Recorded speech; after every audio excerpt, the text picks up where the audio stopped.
and Slade brings in Noddy Holder $5 million a year. I don't know if it's 5 million. Well, people pick these figures I out. don't know I know that's the story. It was 5 million, but it would bring him a great deal of money every year. Yeah. I don't know where they got that figure. I mean, people always put in the papers that Searchers have sold 30 million records. Well, I think someone said it once, and everyone believes that now. Yeah. If they sold 30 million, we haven't seen the royalties from 30. But you can't take these facts and these figures for fact. No. But rest assured that Slade record will make a lot of money every year. Every Christmas, isn't it? It's like I heard a story, and it was told to me by a member of the of Manfred Mann, and apparently Paul Jones was over in America a few years ago, and he found the guy who wrote Do Wah Diddy, and he said to him, what does the song mean? And the guy turned around and said, it means I can have a damn good holiday every year. Yeah, that's a bit like the American Pie thing. Don McLean, people say, what does American Pie mean? He says, that means I don't have to work anymore. And I like that. I thought it was a great story. I don't know how true the Manfred Mann one is, but apparently it's Paul Jones. Yeah, no, I think people, stories are meant to amuse people. They're not necessarily true. True, no. I mean, and that amused me, actually. So, I mean, they say you're one of the hardest working bands in Britain. Probably the hardest. I don't know anyone who has more dates with us. In fact, I've counted up the dates. This year is a very quiet year for us. We've had more time off than we ever have because we're not doing a package tour this year. And it's really quite strange and quite refreshing because we've got some leisure time, like a couple of weeks at a time. And I counted them up. We're doing 133 dates this year. Whereas normally we would do 150 to 200, which is a hell of a lot. I don't know any other bands that do that kind of amount. I mean, that's one. If you do 150, that's roughly one every day and every other day, isn't it? Yeah, and that's pretty normal. That's been pretty normal for us for the last few decades. So this really 133 feels very leisurely to us, and I suppose it's quite a nice, refreshing treat as age gets on, and you do want a bit more time to yourself. So I've no objection to working a little bit less at all. But next year we're going to be back to the lorry loads of days. Well, I think you have to do 250 to make up for it. Your fans are going to be moaning. Well, exactly. Well, they moan now when you don't come to their area or something like that. I know it's quite. Sometimes I go on these like forums for bands before I speak to the people like yourself, and it's interesting. You see the fans there, and they're saying, "Oh, I live in so and so, Melton Mowbray, for instance, off the top of my head. Oh, you've not been there for 5 years, and they know exactly the last time you played there." Yeah, we had someone write into the website the other day complaining that there have been very few South of England dates for people, and to our agent, please would he get dates in the South of England? Well, we've got a couple of dates. We talk about them at the end, locally. You're listening to Seclo Sounds, the community radio station for Milton Keynes. So, is there going to be any new albums or anything coming out from the Searchers? I don't think so. When we're talking about new albums, in all seriousness, I talk about studio albums on general release. We do actually produce albums of our own, compilation things for sale at the venues every now and again. But I don't count those as genuine releases in the way that, our last studio album that went unreleased through a major record company was in 1989. That was one called Hungry Hearts. You've got to accept that in the end it's your back catalogue that they are listening to. They still want to hear again and again. And much as you try, and nice as it would be, music is as much about selling young bodies to other young bodies as it is about music. It's about looks and youth. And the older you get, you can still have a freak hit, and you can still have a good selling album, but the chances are less and less that you will be able to get one, and the chances of a record company investing the money in to you for the limited possibility that you have becomes less and less. So I wouldn't think there's a lot of chance, although never say never again. No, that's good. So, I mean, is it, you say you sell some of the venues. Are they like live recordings you've done or things like that? We do live recordings, and we've used Spencer. Spencer he's been our lead singer for the last 30 years now. And he has his own studio, so we've done a few things in his. Okay. Is there anyone you wish you'd worked with?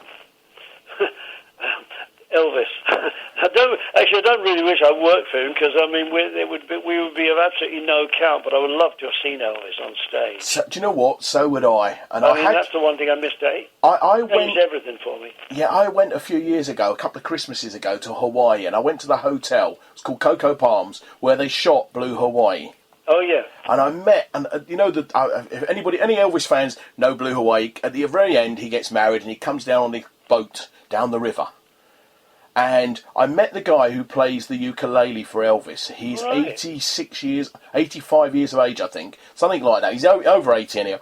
And he played for myself and my wife on, I think it was Boxing Day a couple of years ago. And I tell you what, that made the back of my hairs on the back of my neck stand on end. Yeah, well, I did the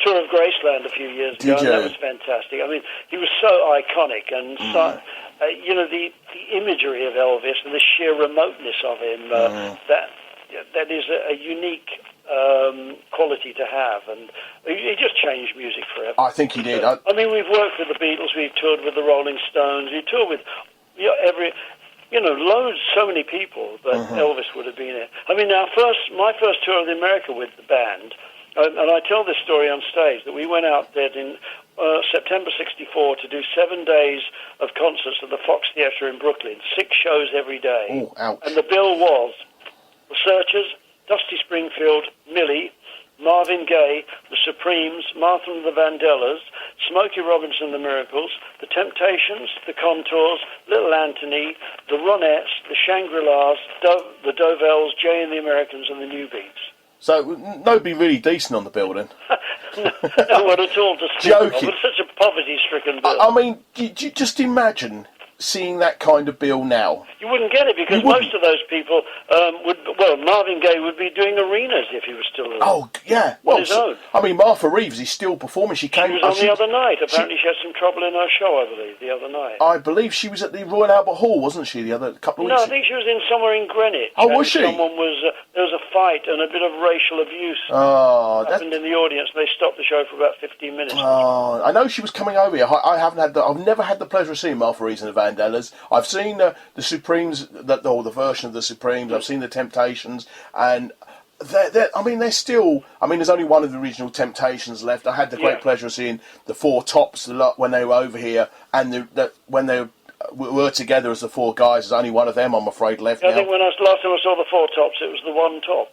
Yeah, well, there's only one of them left. The rest of them are sadly no longer with us. I had the pleasure of seeing all 4 of them when before Levi died, in middle 80s, I think it was late 80s. Yeah, Levi, they had a great singer the night I saw them, but the only good thing was his voice didn't actually remotely sound like Levi's. It was a fantastic soul voice, but Levi had a very distinctive, hoarse, rough quality. You could tell straight away. Well, of course, he was cousin of the great Jackie Wilson as well. Yeah, I didn't know that. He was Jackie Fantastic, Wilson. And Jackie Wilson was great, great. Well, truly great man.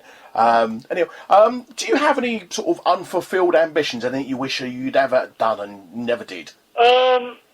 Well, we've done Wembley Stadium with Cliff, so that was pretty big, and we've done the Araneta Coliseum in Manila. So we've done all the pretty big venues. The last unfulfilled ambition would be to have some other kind of hit record, be it an album or a single. That would be nice. There has always been talk for ages about us being inducted into the Rock and Roll Hall of Fame, and I do believe that someone from there is coming over in October to actually interview. I don't know whether that's a preamble to that, but I suppose that would be quite exciting. That would be nice. I mean, there's been, should we say, worse bands have been inducted into that, I can tell you. Have you ever played Glastonbury? No. You know, and people keep on about that. Why don't you play Glastonbury? Well, they've never asked us, but I have a feeling it would be a terrible disappointment, because if we played Glastonbury, I doubt if they would put us on the main stage, and we would get no attention whatsoever, and we'd just be mired in muck and grime for a weekend with virtually nothing. Really, it would be a big disappointment at the end of it. I really feel that's what will happen. It's not like Bassie doing Glastonbury. It's not even like the Kinks doing Glastonbury, because Ray Davies was such an iconic songwriter and a much bigger deal. in a lasting way. Yeah. I think we'd get tucked away in some tiny stage somewhere and thought, what are we doing here? Okay. What would you say has been the highlight of the career so far? There are several things. Well, there are about three things I always mention. One is the tour, the shows at the Brooklyn Fox. That is incredibly memorable. Another one of the 2 days at Wembley Stadium with Cliff Richard in 1989 when we supported him on his 30th anniversary. I mean, 80,000 people on each day for 2 days. That was incredible. And the other one would be the Royal Variety Show in 1981 being presented to the Queen. Yeah. Well, Cliff's still going. I mean, he's got a brand new album out in a couple of weeks' time. Yep, and I'm going to see him at the Albert Hall. Are you? The office always sort me out with tickets, and I always go there and have a word and have a chat with them afterwards. I had a great pleasure of playing his single about 3 weeks ago, before the BBC got their sweaty hands on it. All right. I was sent. It's called Golden. It's a lovely single, and I know the BBC are now playing it because they had this thing about they wouldn't play Cliff Richard. You know, No, why not? I went to see. I always go see Cliff when I can. I went along, and we were in Australia 2 years ago, and where I was on, we had a night off when he was at the Opera House, so I got in touch, and he sorted out tickets for me. I went to the sound check in the afternoon. We had an absolutely beautiful meal, this wonderful catering. Meanwhile, before the show, and then I watched the whole show again after that, and then champagne in the dressing room afterwards. He's a very hospitable lad. Yeah, I saw the last time I saw Cliff live was at Nebworth. He was at Nebworth one year in front of a load of people, and he went down a storm. Oh, he would. Absolutely amazing. Professional. And everybody I spoke. Some very bad times, obviously, at the moment with all the controversy that's breaking on. I think that's rubbish. A load of absolute rubbish. Yeah, I know people who know him. I know people like I've had Peter Howarth on the show, and I've had people like Geordie Marshall who know him, and they've all said it's absolute drivel. You know, that's not Cliff's style in any way whatsoever. Not at all. What would you like to be remembered for, or the Searchers? What do you think the Searchers should be remembered for?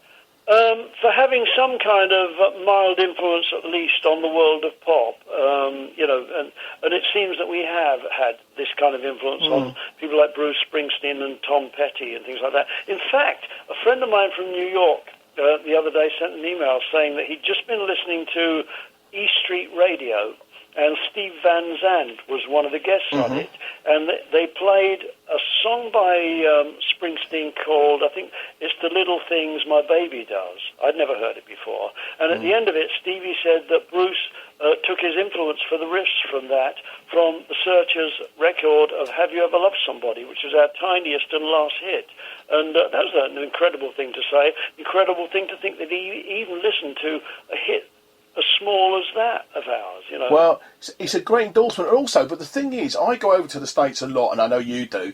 But the British invasion, and it's still happening, was amazing, and they love British music. Yeah, they do. We do it occasionally now, not that much. We still, I know, yeah. I mean, well, we've had a bit of success over the last, not perhaps the last few years. I mean, I think the last band was probably Dire Straits or maybe the Police. But I mean, they flew over to America and they had hits over there before they had hits in Britain, which is very strange. But I mean, I think it's very hard to crack America because they have this pigeonhole radio, which I find very. I find that very bizarre, and it's a wide space to cover. Oh, big time. I mean, you can drive for an hour and go nowhere, basically. The goodness knows Cliff has tried so much. Yeah, I mean, he's probably the biggest. We did Las Vegas last year. Did you? A couple of days there, and we've done that before, you know. But we don't get across there much these days. But I love it. I go there a lot, to see shows in New York and just hang about for a while. Do you? Yeah. Yeah, so it's a great. So are you a bit of a theatre goer then, Frank? Very much so, yeah. What sort of shows do you like? I like straight drama as much as I like musicals. I try and tend to avoid going to musicals all the time because that's what people tend to do. So I was in New York just a couple of months ago, and I was only there for a week, and I caught two shows. I did go and see a musical. I went to see Kinky Boots, which has just come over here. And that was very good in the Broadway tradition. I had a good night. But also went to see another play called Hand to God, which is a straight drama, which is very freaky, a bit creepy, incredibly funny, very rude. It's one of the best things I've seen since the Book of Mormon. So it's a bit like the Book of Mormon, is it?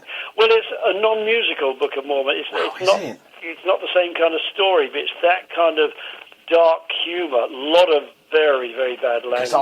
It's actually about a puppet group at a church social club. Okay. With all with the things that are going on between the four people there, and one of the main characters, Puppet, takes on a life of its own. Okay, so it's a bit like Avenue Q, then, is it? Yes, and I'm not sure it wasn't